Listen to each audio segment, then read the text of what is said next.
also, I apologize if you hear my dogs barking or if you hear any loud noises. They are building houses next to me. I know it's 7:30 at night and they're building them. So, fun and fresh. I picked the three colleges that I picked. Actually, I picked St. Edward's University, which is a private Catholic institution in Austin. I picked the University of Arkansas, big at Fayetteville, big public institution. And then because I'm new to Lone Star College, I picked Lone Star College as the community college in order for us to kind of look and kind of decipher what it is that makes them so different. And one of the things I really wanted to share these. So let me see if I can get.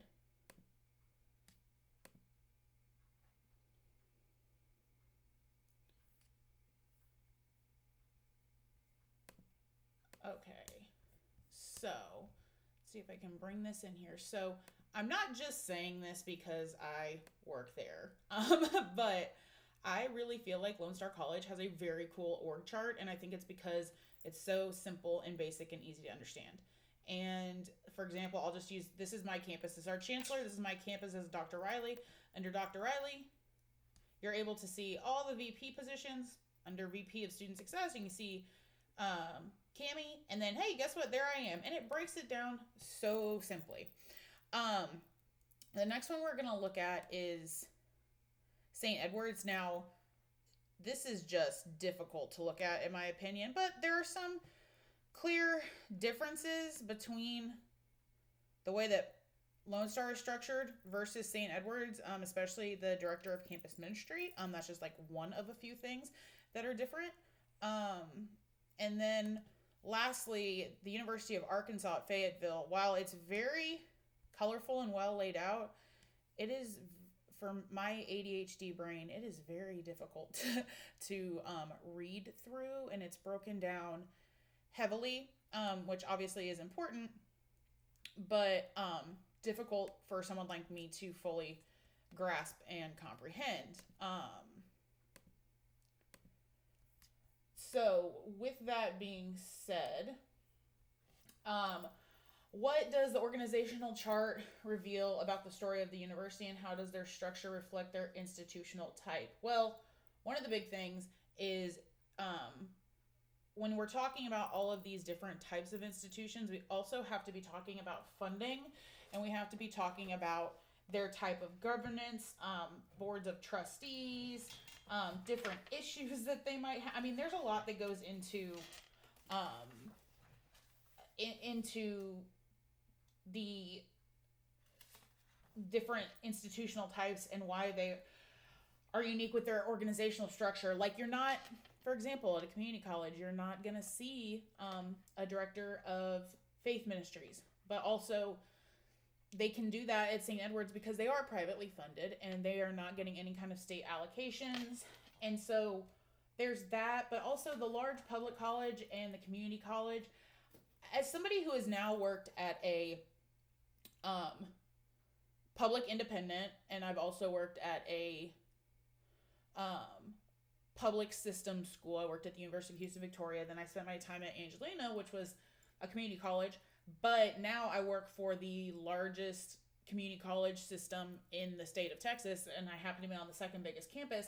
I just have seen the way that things operate in a much different light. It's always currently now, which I do appreciate, the structure that comes with being a system school. I will say that because working at Angelina College was the wild, wild west. And so everything has to be cleared through system, which is great, fine. Now, does that mean we're going to get the solutions that we need for our students immediately? Probably not as quickly as you would say somewhere else, but we are governed wholly by the system.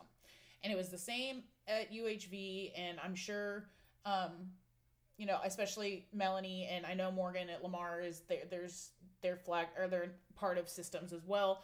So they can kind of understand where it may not just be a campus call when you are a part of that. And the University of Arkansas Fayetteville, University of Arkansas is a system school as well. So that's a little bit different than like a private Catholic school. I mean, again, they can kind of implement quite a few different things. All they need is the approval of their board of trustees and their president. And honestly, the organizational structure of, again, I'm not trying to favor Lone Star. I think it was so easy to understand. Um, the org charts for St. Edward's and for the University of Arkansas at Fayetteville, while detailed, they are so confusing. They are so, I mean, it's difficult for somebody who understands an org chart to read.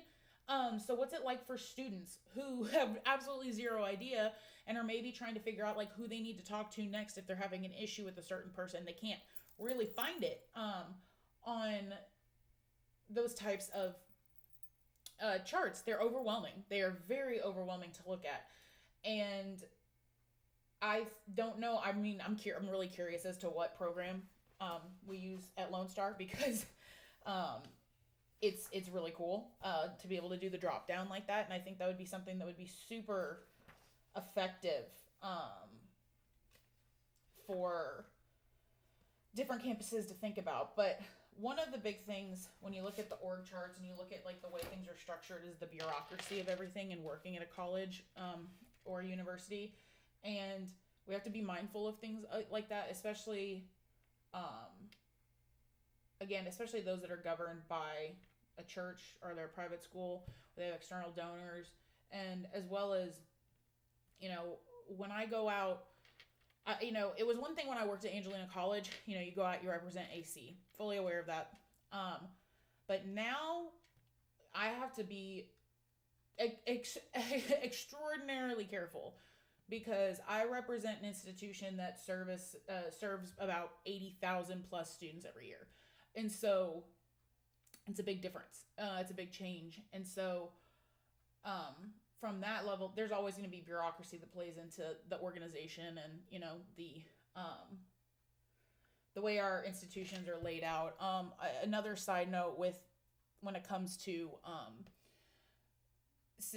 like working at a public school or a system school such as I do versus like private, I've noticed that with the hiring process at Angelina College, because they were just Angelina College and there was nobody else they had to answer to, it was very simple for them just to like create positions, create jobs, do this, do that.